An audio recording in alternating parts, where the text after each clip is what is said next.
만나서 반갑습니다. 오늘은 남북국 시대에 대해서 살펴볼 건데요. 남북국 시대라고 하는 건 우리나라 이제 삼국시대 이후에 남쪽에는 삼국을 통일했던 신라가, 그리고 북쪽에는 고구려 유민이 중심이 됐던 발해가 있었던 시대를 의미합니다. 그래서 그 신라와 발해 중에서도 먼저 이제 신라에 대해서 한번 살펴보도록 할 겁니다. 그래서 신라에 대한 시대 구분은 이렇게 해놨거든요. 어떻게 구별되는 거냐면 첫 번째 시기는 신라 상대, 그리고 두 번째 시기는 신라 중대, 그리고 세 번째는 신라 하대, 이렇게 구별을 하게 됩니다. 그러면 신라 상대, 중대, 하대를 나누는 기준은 뭐냐면 누가 왕이 됐니? 라고 하는 거예요. 여러분, 신라 상대라고 하는 시기는 누가 왕을 했던 시기냐면, 여러분, 옛날에 신라는 누가 왕을 했어요? 어떤 성씨를 가진 사람들이? 그래요. 박석김이 돌아가면서 하다가 누구부터? 여러분 잘 알고 있잖아요. 누구? 그쵸, 바로 내물왕 때부터, 내물마리간 때부터 이제 김씨 왕위 세습이 일어나게 되죠. 그래서 신라 상대는 내물왕의 직계이면서 우리 신라의 신분제, 골품제 중에서 왕족 성씨가 뭐예요? 성스러운 뼈다귀, 누구? 그쵸, 바로 성골들이 왕을 했던 시기입니다. 그런데 성골이라고 하는 건 성골 더하기 성골이 성골이에요. 그러니까 성골 숫자가 점점 줄어들게 되겠죠. 그래서 뭐 여왕도 등장하고 뭐 그렇게 쭉 이어져 오다가 결국은 최초의 진골 출신 왕이 등장하게 되는 거죠. 최초의 진골 출신 왕이 누구냐면 무열왕인데요. 무열왕계의 후손들, 무열왕의 후손들이 왕을 했던 시기가 바로 신라 중대입니다. 그래서 이때는 무열왕의 직계인데 성골 남아있어요? 없어졌어요? 그쵸, 멸종동물 됐다고 했잖아. 그러니까 누가? 진골이, 레알 뼈다귀가 되겠죠? 진골이 이제 왕을 하는 시기가 됩니다.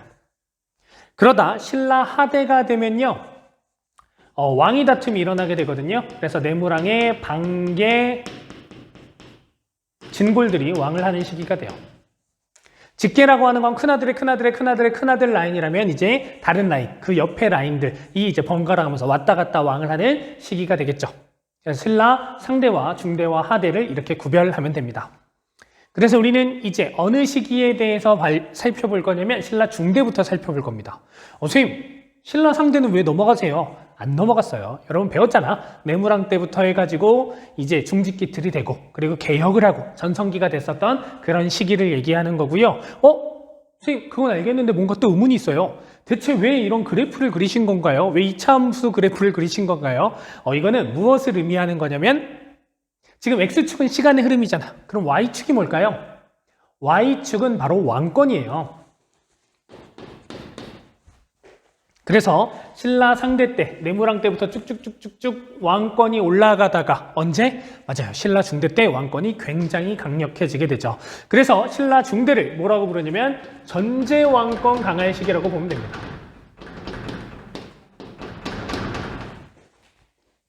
전제 왕권이라고 하는 건 왕 마음대로 굉장히 많은 것들을 할 수 있는 그런 시기를 의미해요. 그래서 이 전제 왕권이 누구 때 자리를 잡게 되냐면, 우리 최초의 진골 출신 왕이 누구라 그랬어요? 무열왕이라 그랬죠. 무열왕 때 그래서 통일 전쟁을 시작하게 되고, 그리고 그 통일 전쟁이 언제 완수되냐면 그의 아들인 문무왕 때 완수가 됩니다. 그리고 나서 문무왕의 아들이 누구냐면 바로 뉴스페이퍼 킹, 그래요, 신문왕이에요. 이 전제 왕권 강화를 했었던 그 왕이 바로 신문왕입니다. 자, 이제 통일이 됐어. 전쟁 중에는 야, 너도 진골이고 나도 진골인데 왜 너만 왕을 해? 라고 따지는 사람이 있을까 없을까? 제대로 못 따지겠죠. 왜? 너 지금 전쟁 중에 무엇을 하는 것이냐? 이건 국가에 대한 반역 행위니라 이러면서 죽여버리면 되잖아요. 그런데 이제 통일 전쟁이 끝났으니까 반기를 들기 시작하는 거죠. 야, 나도 진골, 너도 진골, 유진골, 나 진골, 그런데 너만 어떻게 왕을 해? 야, 나도 이제 왕할 거야! 라고 하면서 반란 세력이 반란들이 일어나게 되는데, 그 반란 중에 대표적인 반란이 뭐냐면 신문왕의 장인어른이 일으킨 반란이 있습니다. 그 반란이 뭐냐면, 우선 정치적 변화에다가 그 반란을 적어줄게요. 김흠돌의 난이에요.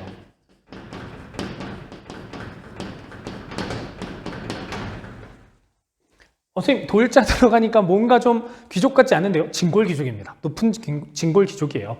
그래서 김음돌의 난을 이제 신문왕이 진압하게 되면서 이후에 진골 세력들이 숙청당해요. 그러면서 왕권이 굉장히 강해지게 되는 거죠. 여러분, 우리 버풍왕 때 그 귀족 대표 해놨다 그랬죠? 귀족 대표 만들어가지고 위계질서 강화했다고 했잖아. 그 귀족 대표가 뭐였어요? 잘 기억 안 나죠? 상대등이었어요. 그러면 왕권이 굉장히 강한 시기에 그 상대등의 권한은 약할까요? 강할까요? 그렇죠. 약해지게 되겠죠. 왕권이 높아지게 되면 자연스럽게 줄어들게 되니까. 그래서 정치적으로 봤을 때 이 시기에 상대등의 권한은 약해지게 됩니다. 그런데 왕이 아닌데도 왕을 따라서 권력이 높아지는 그런 애들도 있어요. 그런 관직도 있었어요. 왜냐면 왕을 주변에, 왕 가까이서 왕을 막 보필하는 그런 역할을 하는 애들은 높아지게 되겠죠. 바로 그런 역할을 하는 기구가 뭐였냐면 집사부라는 그런 기구였고요. 거기에 이제 시중이 높은 사람이었거든요. 그래서 집사부 시중의 권한이 굉장히 강해졌던 시기가 이 신라 중대의 모습입니다. 그리고 이 신라 중대에는 육두품들도 힘을 얻게 돼요. 육두품. 굉장히 똑똑한 애들이었는데, 그래서 왕의 정치적 조언자로서의 역할을 했던 모습이 많이 나타나게 됩니다. 이것이 이제 정치적인 변화고요. 그리고 경제적으로는 또 어떤 변화가 있었냐면, 당시에 무엇을 지급하게 되냐면 관료전을 지급하게 됩니다. 그리고 무엇을 폐지하게 되냐면 노급이라고 하는 것을 폐지해요. 관료전을 지급하고 노급을 폐지했다. 근데 관료전과 노급의 차이는 뭐냐면 관료전이라고 하는 건요, 온리 수조권입니다. 수조권이라고 하는 건 세금을 거둘 권리예요.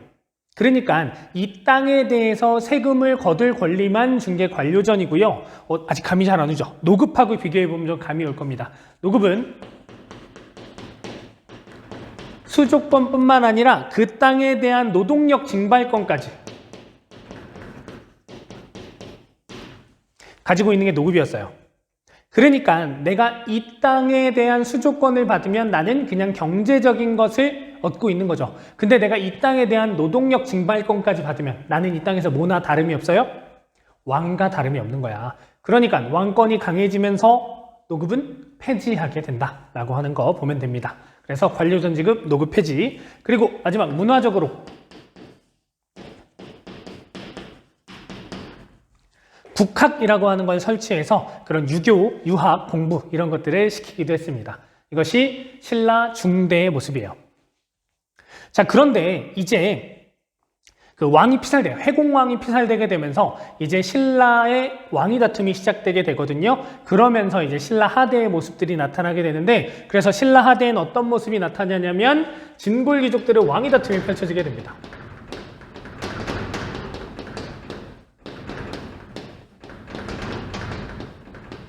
왕위 쟁탈전이 펼쳐지게 돼요. 그러면 지방에 대한 통제력이 높아지겠어, 낮아지겠어? 낮아지게 되겠죠. 그래서 그 기회를 틈타서 지방에서 성주, 장군을 칭하면서 힘을 바탕으로 성장한 세력들이 있습니다. 그 세력이 누구냐면 신라 하대의 주인공인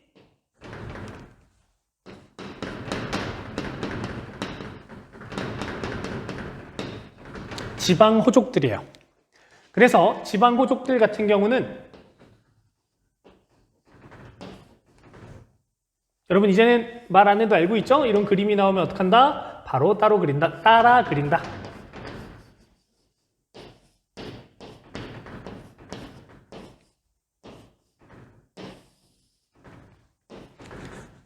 자, 이들이 바로 호족입니다. 호족.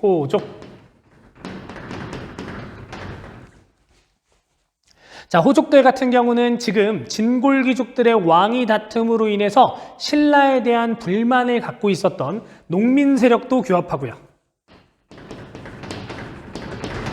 그리고 또 누구를 규합하게 되냐면 신라 하대가 되면서 진골귀족들의 왕위 다툼, 진골귀족들의 힘이 세지고 왕권이 약해지게 되면서 누구의 힘도 약해지게 되냐면 육두품의 힘도 약해지게 돼요. 육두품들은 좀 똑똑한 사람들이 굉장히 많았습니다. 그런데 진골귀족들이 판치는 세상에서 자신의 뜻을 펼치기는 쉽지 않았어요. 그래서 왕의 정치적 조언자였었던 육두품들이 신라 하대가 되면서 어떤 세력으로 변신하냐면 반신라 세력화돼요. 누구랑 결합하면서? 호족들과 결합하면서. 그래서 그 똑똑한 머리를 바탕으로 호족들의 브레인이 되는 겁니다.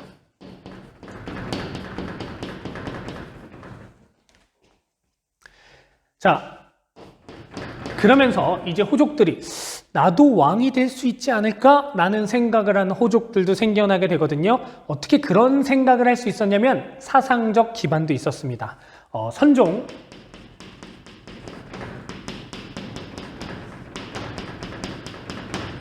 그리고 풍수지리라고 하는 사상을 기반으로 하고 있었어요. 선종은 불교의 한 일파예요. 그러니까 교종이라고 하는 건 너가 깨달음을 얻기 위해서는 열심히 공부해야 돼. 그리고 공부하려고 그러면 뭐 해야 돼요? 불경 이런 거 사보고. 불경 이런 거 되게 어렵잖아. 굉장히 비싸요. 그리고 덕을 쌓는 방법이 절 만들고 탑 짓고 이런 겁니다.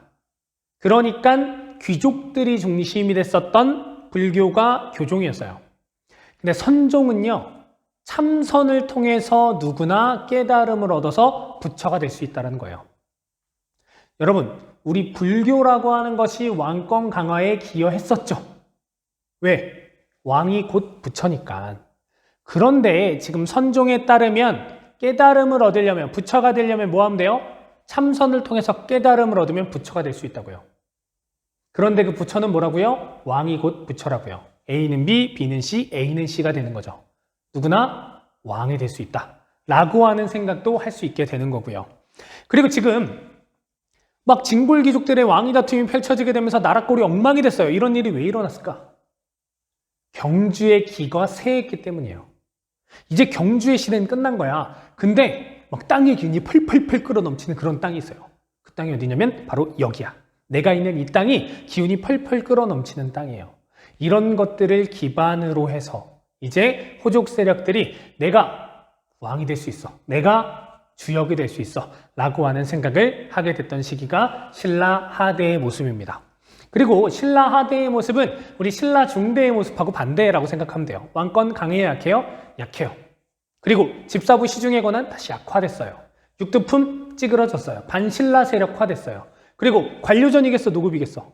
다시 노급이 부활했던 게 신라 하대다라는 것도 기억을 꼭 해 두시면 됩니다.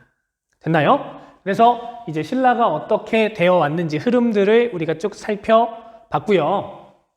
그런데 신라의 통치체제와 관련해서 몇 가지 좀 더 짚어보도록 할게요.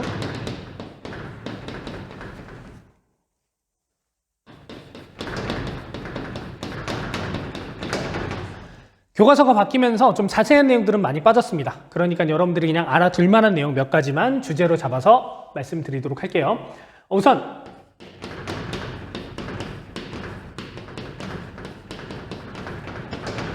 지방행정이 어떻게 되냐면요. 전국을 9개 주로 쪼갰습니다. 구주. 그리고 5소경, 5개의 작은 수도를 건설했어요. 이 5소경이라고 하는 것이 좀 의미가 있거든요. 어떤 의미가 있냐면 여러분 신라의 수도는 신라의 수도 천년의 도시 경주죠. 경주. 그런데 그 경주가 우리나라로 보면 한반도 어느 쪽에 있어요? 동남쪽에 있잖아요. 그럼 수도가 너무 구석에 있는 거야. 그래서 이 오소경의 의미는 수도의 편재성을 보완하는 겁니다.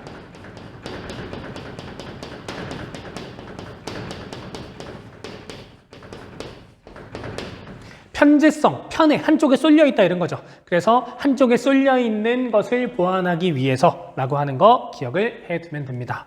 그리고 군사 조직도 살펴볼게요.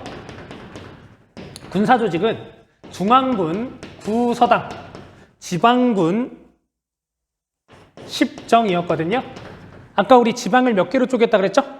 9개로. 근데 지방군은 몇 개? 10개. 그러니까 어딘가 한 주에는 정이 2개 들어가야 되죠. 그 어딘가 한 주의 이름이 한 주입니다. 네, 그 한주라는 지역에 두 개가 들어갔어. 이거는 뭐 모르셔도 되고요. 이 구서당이라는 건데 중앙군이에요. 수도 경주를 지키는 부대야. 그러면 여러분 누구에게 맡기겠어요? 누구에게? 가장 믿을 만한 사람들에게 맡겨야 되죠. 그래서 구성이 당연히 어떻게 될까? 신라 사람들 맡겨야죠. 그런데 이 중앙군에는 누구도 들어가냐면요.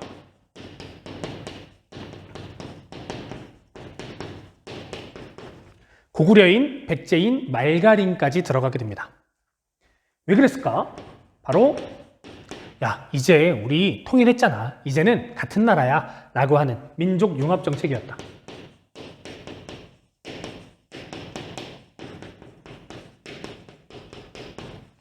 라고 하는 것 통치체제에서 봐두면 됩니다.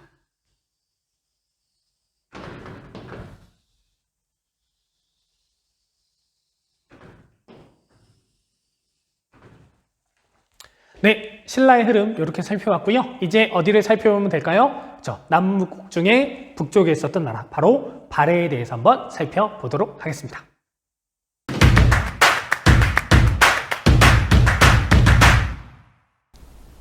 네, 그러면 우리 조금 전에 이어서 이제 남북국 시대를 쭉 배워보도록 하겠습니다.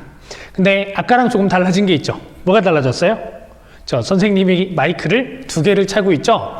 또 선생님이 이 남북시대 발해를 열강을 했는데 또 날아가 버렸어요. 그래서 이번에는 2대를 이용해서 동시에 찍고 있습니다. 이번엔 부디 성공하기를 바라면서 간절한 마음을 가지고 발해 한번 출발해 보도록 하겠습니다. 자, 발해는 누가 건국했나요? 바로 대조영이 건국을 하게 됩니다. 그래서 발해의 고왕이라고도 부르는데요. 대조영이 건국을 어디서 하게 되냐면요. 고구려의 유민들을 이끌고 동모산 유역에서 건국을 하게 됩니다. 그래서 이제 당나라로부터 벗어나서 이제 건국을 하게 되는 거죠. 자, 그리고 나서 이제 점점 발해가 힘을 키워나가게 되는데요. 그래서 무왕 때에 이르러서는 어떤 일이 펼쳐지게 되냐면, 여러분, 왕의 이름은 언제 정해지게요? 왕의 이름은 왕이 죽은 다음에 그 왕이 했던 업적에 따라서 이제 정해지게 되는 거죠. 그럼 무왕은 어떤 업적을 갖고 있을까요? 업적이 없어? 없어서 없을 무야? 무왕이야? 그게 아니라 싸움, 싸움을 많이 했던 그런 왕이다 라고 여러분 생각하면 좀 기억하기 쉬울 것 같아요. 누구랑 싸우면 될까? 당과 이제 싸웠던 그런 왕이 바로 무왕입니다. 당과 대립했던 왕이에요. 그래서 장문휴라고 하는 사람을 시켜서요, 당나라를 공격하게 시킵니다.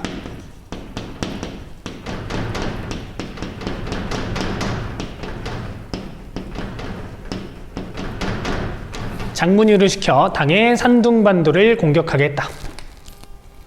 자, 그리고 무왕 같은 경우는 그러니까 당하고 잘 싸워야 되는 거죠. 그래서 과거의 동맹, 고구려의 동맹들과 친선 관계를 또 맺게 돼요. 누구 있었어요? 우리 신라랑 당나라가 한 편이었고, 가로축, 세로축으로는 고구려 백제, 그리고 위로는 돌궐, 아래는 외 이렇게 있었죠. 그래서 무왕 때 돌궐과 외와의 친분 관계를 맺게 된다라고 하는 것도 가볍게 여러분 봐두시면 될 것 같습니다. 자, 그리고 발해의 문왕인데요. 무왕이 싸웠다면 문왕은 뭔가 문화적인 뭔가 좀 외교 관계 이런 게 나올 것 같죠? 그래서 누구랑 친선하게 되냐면 당과 친선을 하게 돼요. 하트당. 그러면서 당나라의 좀 선진 문화들 이런 것들을 적극 수용하게 됩니다. 그래서 무엇을 받아들이게 되냐면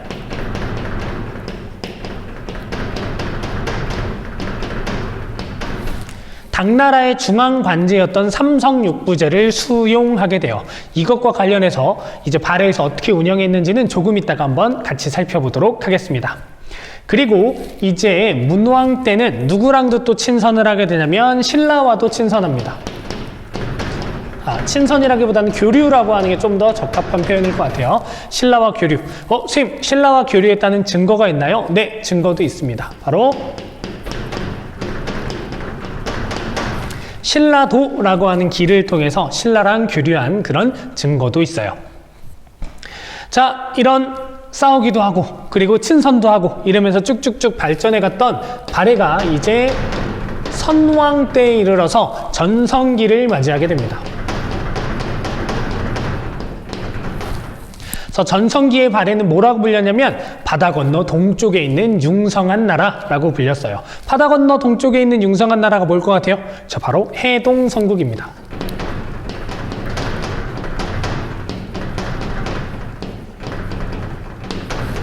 그러면서 영토를 쭉 넓혔으니까 이제 지방행정제도도 완비할 타이밍이 됐죠. 이때 이제 지방행정제도도 완비되게 됩니다. 지방행정제도는 뭐였냐면 발해가 땅덩어리가 크죠. 그래서 5경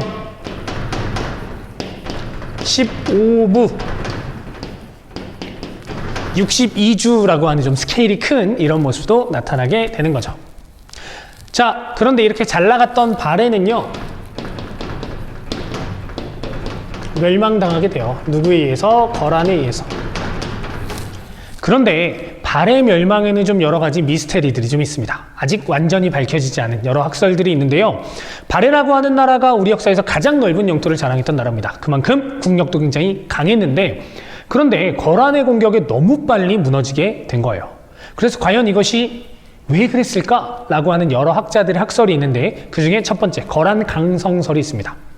야, 거란이 너무 셌어. 야, 거란 때문에 나중에 뒤에 등장하는 뭐 요나라 이런 애들도 막 밀리고 이랬잖아. 그러니까 굉장히 세서 그런 거야 라고 하는 설도 있고요. 그리고 두 번째, 이때 백두산이 펑 하고 폭발했다라는 겁니다. 여러분, 만약에 지금 백두산이 폭발해도 어마어마한 사회적 혼란이 오겠죠. 근데 당시에 1000년 전에는 훨씬 더 큰 혼란이 왔겠죠. 그냥 어느 날 갑자기 막 하늘이 껌껌해져요. 어느 날 갑자기 작물들이 잘 자라지 않아. 그리고 뭐 화산재 이런 것들 때문에 어느 날 갑자기 많은 사람들이 기관지 질병을 안게 되는 거예요. 그러니까 이제 우리나라 망했나 봐. 망해야 할 징조야 라는 생각들을 하게 되는 상황에서 거란이 쳐들어왔으니 그렇게 쉽게 무너진 게 아닌가라고 하는 여러 설들이 있습니다. 그래서 우리는 지금 발해의 건국부터 멸망까지 아주 간략하게 한번 쭉 살펴봤는데요. 발해와 관련해서 이제 몇 가지 주제, 통치체제, 그리고 발해가 고구려를 계승한 그 근거들, 증거들에 대해서 한번 또 얘기를 나눠보도록 하겠습니다.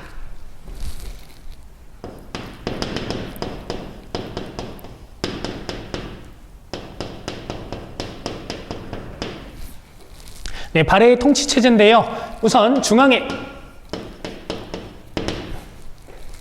우리 배웠죠? 발해의 중앙관제는 삼성육부제입니다. 삼성육부.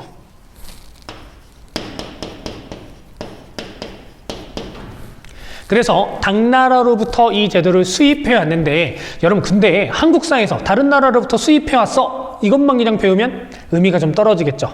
여러분 보통 그리고 한국사에서 우리가 다른 나라의 것들을 수입해 왔으면 또 어떤 것도 배우냐면 그것을 어떻게 독자적으로 운영했는가 라고 하는 것도 중요한 포인트로 배우게 됩니다. 그래서 이 삼성육부제를 운영한 그런 독자적인 것들, 독자성도 한번 같이 보도록 할게요. 자, 우선 삼성육부제를 어떻게 운영했냐면 이원적으로 운영했습니다. 당나라에서는 그냥 이런 모습들이 보이지 않는데 이원적으로 어떻게 했냐면 좌사정과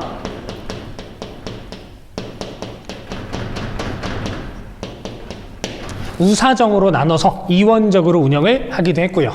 그리고 육부의 명칭이 조금 독특했습니다. 어떻게 독특했냐면 유교적인 육부 명칭을 사용했어요.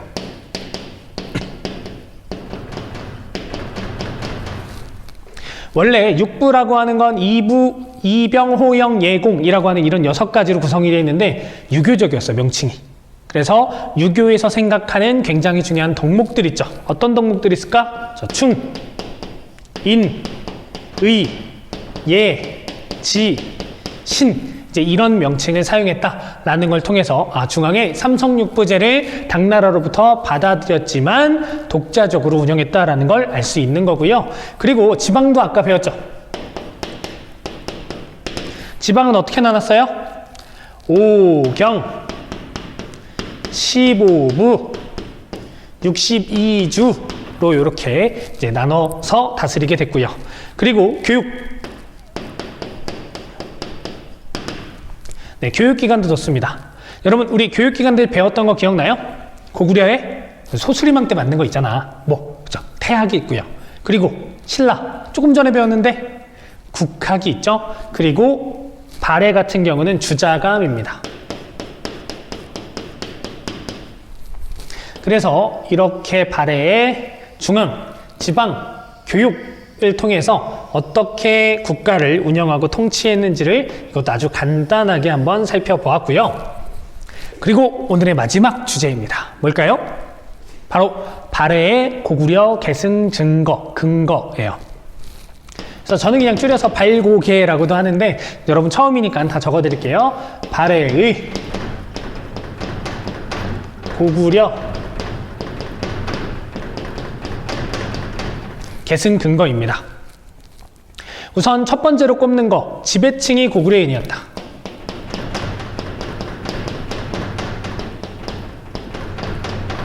라고 하는 거, 대조영도 고구려 유민이고 그리고 지배층의 대부분이 고구려 사람이었어 라고 하는 것을 근거로 많이 이야기합니다. 그런데 저는 과연 이게 꼭 근거가 될까라는 생각도 있어요. 왜냐하면 다른 말로 지배층이 고구려인이었어 라는 말이 또 어떤 의미냐면 피지배층의 대부분은 사실 말갈인이었거든요.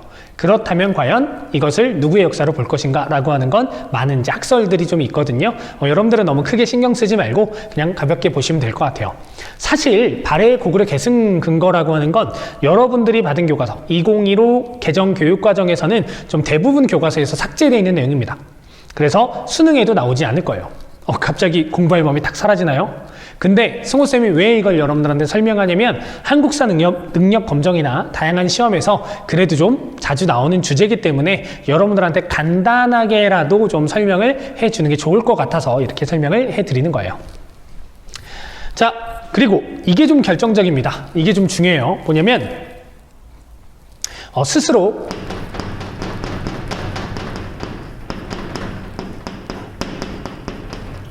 고려 국왕임을 지칭했어요. 선생님, 고려는 왕건이 세운 거 아니에요? 여러분, 사실 그냥 고려라고 하는 나라가 고구려랑 이름이 똑같은 거예요. 고구려도 고려라고 불렀어. 그래서 고려 국왕을 스스로 지칭했는데 어디에 했냐면 그냥 선생님 뭐 술 먹다가 놀다가 게임하다가 그냥 나 고구려 국왕이야 이렇게 말한 거 아니에요? 그게 아니고 외교 문서에서, 국서에서, 정말 중요한 문서에서 나 고려 국왕 대훈무는 뭐 이러면서 지칭을 하게 됩니다. 그러니까 스스로 고구려 계승의식을 갖고 있었다라고 하는 것을 알 수 있는 거죠.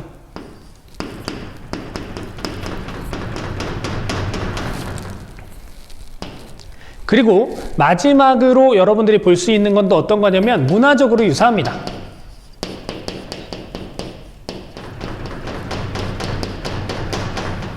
발해와 고구려가 문화적으로 유사한데 여러분 문화들 중에서 가장 안 변하는 게 있어요.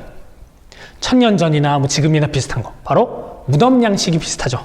그런데 그 무덤 양식이 굉장히 비슷해요. 고분 양식이라고 적을게요. 고분 양식이 굉장히 비슷하고 그 중에서 이제 모주림 천장구조가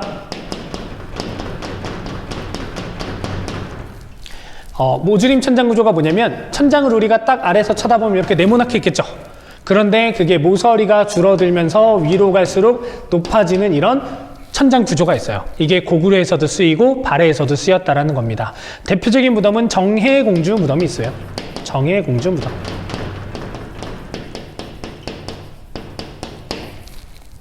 자, 그리고 고분 양식뿐만 아니라 또 어떤 것도 있냐면 여러분 한중일이 굉장히 비슷해 보이지만 조금 생활 양식이 다르죠. 중국 사람들은 침대에서 자고, 그러니까 옛날 사람들 얘기하는 거예요. 중국은 옛날에 침대에서 잤고, 그리고 일본은 타다미, 그리고 우리나라는 온돌에서 잤잖아요. 그러면 발해는 어디서 잤을까? 발해 온돌에서 잤습니다. 온돌 사용했어요. 그리고 발해가 남긴 문화유산들 중에 돌사자상이라든가 석등이라든가 이런 것들이 굉장히 고구려의 것과 유사한 모습으로 나타나게 돼요. 그래서 이런 문화적인 것들을 통해서 발해가 고구려를 계승한 국가구나 라고 하는 것을 알 수 있는 거죠. 네, 그래서 우리는 지금 이제 남북국 시대 발해에 대해서 발해의 건국부터 멸망까지, 그리고 발해의 지배체제, 그리고 발해가 고구려를 계승한 증거들까지 이렇게 살펴봤고요. 이를 통해서 우리가 남북국 시대에 대해서 포괄적으로 한번 살펴봤습니다. 자, 이제 한반도에는 그리고 우리나라에는 또 여러 가지 일들이 펼쳐지게 되겠죠. 이제 후삼국시대를 거쳐서 고려라고 하는 나라로 거쳐가게 되는데 그 흐름은 우리가 다음 시간에 한번 이어서 살펴보도록 하겠습니다. 여러분 모두 수고하셨습니다.